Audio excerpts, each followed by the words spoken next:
Welcome back to another YouTube video, and the title of this is about 3 verbs to make you fluent in Spanish.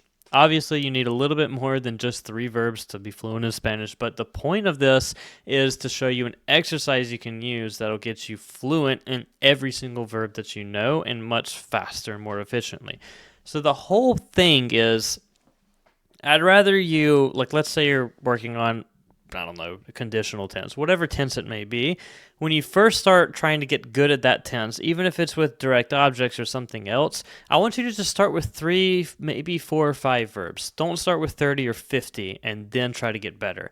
Remember that Spanish conjugation follows patterns, like vivo and tengo, even, como, like all of these for the yo form. I have, I live, I eat. These end in an o. We know that all the different verb conjugations, while they are complicated and confusing at times in Spanish, they follow the same rules.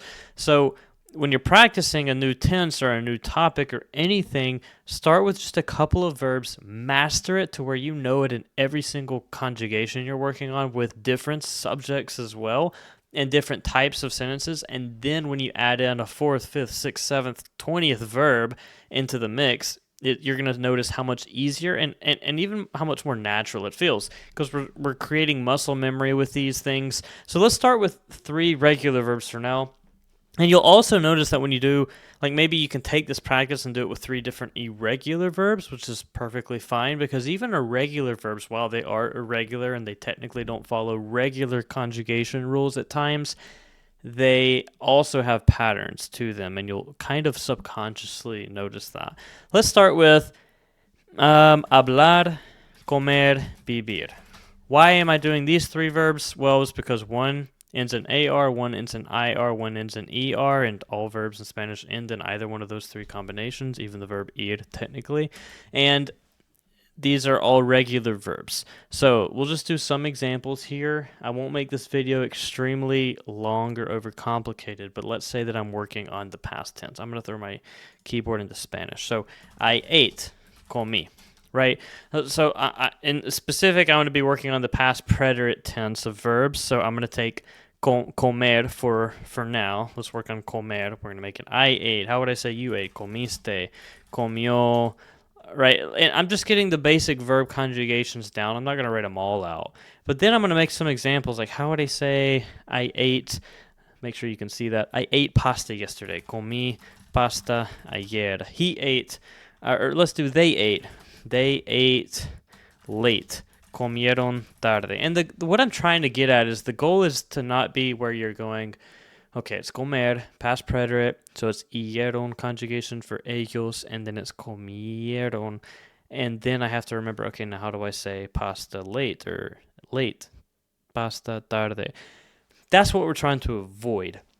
We're trying to avoid the whole you pausing to think about every single word and conjugation, because at the end of the day, when you're talking to a native speaker, like, people ask, how do I get to be a faster speaker? How do I get more natural sounding? How do I get better at these verb conjugations and know it on the spot? And the answer is, it becomes muscle memory. Like, you want it to be where you say they ate is just comieron.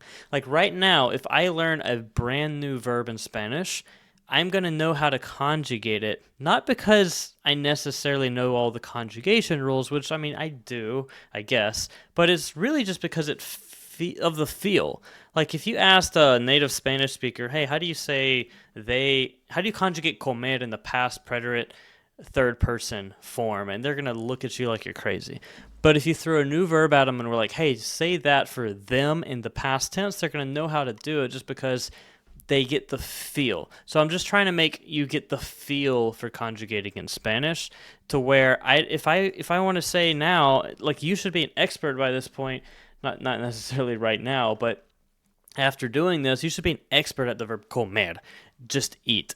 Because then comer is an ER verb, right? And if I throw in another regular ER verb, entender, which technically isn't that regular, this kind of irregular, it's entiende, but even then, like, comemos and entendemos is the same thing. Like, now you've got this whole hemos part for the present tense, even the past tense. Like, if you're saying comimos versus entendimos, you know, this last part here, you know, because you are so good at comer that when you just throw in entender, you know that I just have to say the entend part and then I know the rest. Entendimos. Oh, it sounds like comimos. Comimos, entendimos, vivimos. Yeah, I'm trying to think of other verbs off the top of my head, but you know, if we take a verb like hablar, and we say, "Oh, I talked to him yesterday," and you get really good at it. Sorry, I forget to scroll sometimes, but hablé con él ayer, and now if you're sitting there, going, you know, I walked with him yesterday. It's you're like, okay, I know that walk is caminar. I know that hablar is hablar. So it's just camine. And I promise that even if this seems a bit complicated, you're going to get to the point where you just start to get the feel of it. And same thing with an IR verb like vivir, you know, which is to live. How would I say it? Let's say I'm working on the past preterite, vivía, vivíamos, vivían, just to name a few. Like this is I used to live or I was living, we were living, they or you all were living. And it's that ia ending, íamos, ia. So if I throw in, even ER verbs in this specific tense follow the same pattern, like I was eating is comía, vivía. If I throw in a verb like, even, let's see,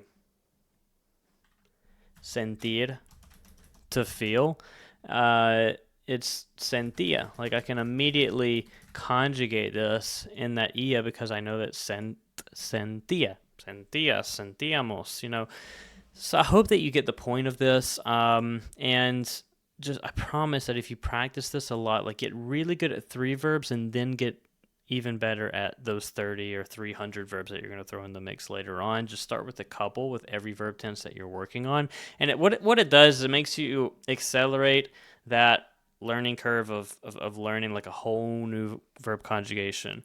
And you can do the same exact thing. Like if you're working on lo versus le or me and te and all these like direct and indirect objects, you know, you can still apply this same concept of just simplifying it down to a few words and a few verbs with these objects and then throwing in more challenging sentences. Because if you can get the basic fundamentals down with a couple of verbs, when you get to a couple hundred verbs, it's the same thing, just on a larger scale, if that makes sense. So, by the way, I've got a free training I've put together if you're interested in knowing what to focus on in Spanish, how to practice, how not to practice, what resources that you should use this year in 2025 or whenever that I recommend. And it just shows you the methodology that I use that helped me learn Spanish a bit faster than an average person. But after a couple months of after this free training, I expect you to be speaking with native speakers in Spanish and become fluent within a year. So that's what the free training is all about. Just click on the link in the description below and you can sign up for that training today. I also talk more about my full Spanish program at the end, and you get a special discount for signing up for that free training if you're interested in that. Even if you're not, make sure that you sign up for that free training to get the clearest roadmap possible on how to be a better Spanish learner this year. Thanks for watching, guys. I'll see you in the next one. Ciao.